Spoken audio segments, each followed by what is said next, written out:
Once a month, Paula Pant, host of the Afford Anything podcast, answers voicemail questions the listeners send in. Here's one now. Hi, Paula. This is Anonymous again from Orlando, Florida. Thank you for having my question on the air. Really appreciate the insight.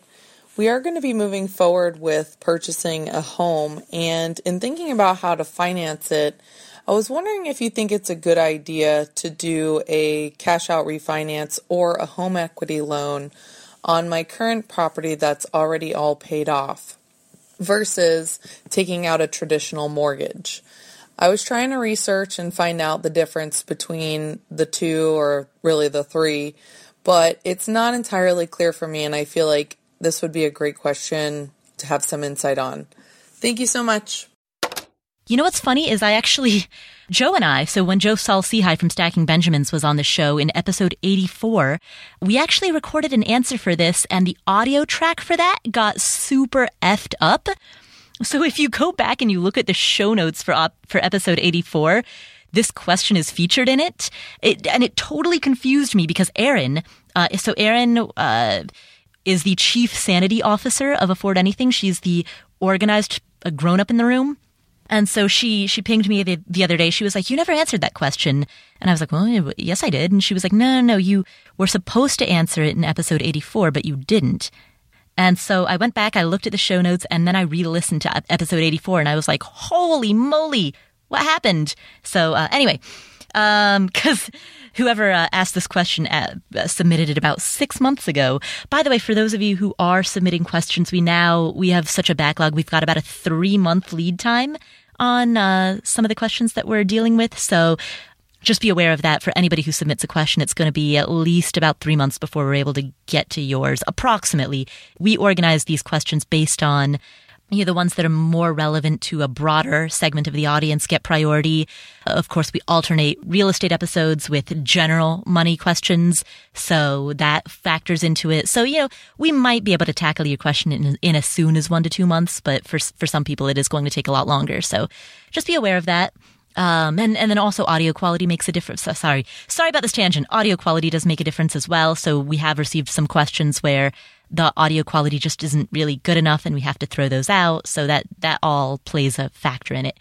Anyway, Anonymous in Orlando, to get to your question. So your question is, you own your home free and clear and you are buying a second home. So the question fundamentally is, how should you finance this second home? And the options that you're looking at are A, do a cash-out refinance on your primary residence, B, get a conventional loan from the bank, or C, a home equity line of credit or some other alternative. The answer is what's going to get you the best interest rate. I mean, go to a mortgage broker and just find out what the interest rate on all of those options are, and then make a decision based on that interest rate, as well as, on the down payment required, if that is also a consideration. If this second home is an investment property, then it could be the case, and I'm just speaking in broad hypotheticals, broad generalities here. So if it's an investment property, a lot of banks will ask for between a 25 to 30% down payment on that, which is steep for a lot of people.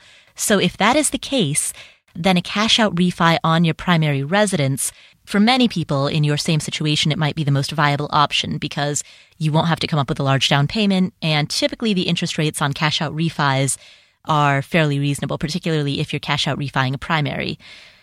No matter which loan you choose, your loan will be secured by a property.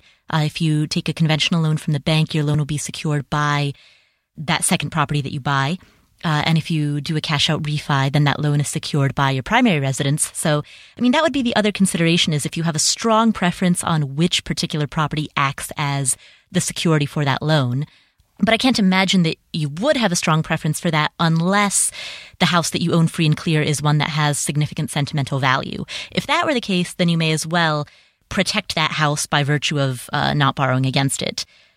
But if it's all the same to you, if it's all just assets on a balance sheet, then just go for whichever numbers make the most sense. So cool. Thank you so much for asking that. And sorry I didn't get to that one in episode 84 as I'd intended. Hey, did you enjoy this excerpt from the Afford Anything podcast? Then be sure to subscribe to Paula's YouTube channel. Not only is every podcast episode and Ask Paula question released here on YouTube, other creative deep thought videos are created just for you. Remember, you can watch anything, just not everything. Fill your YouTube viewing time with more videos to make you think and grow so you can afford anything. Go ahead, hit that little red subscribe button. We'll take care of the rest.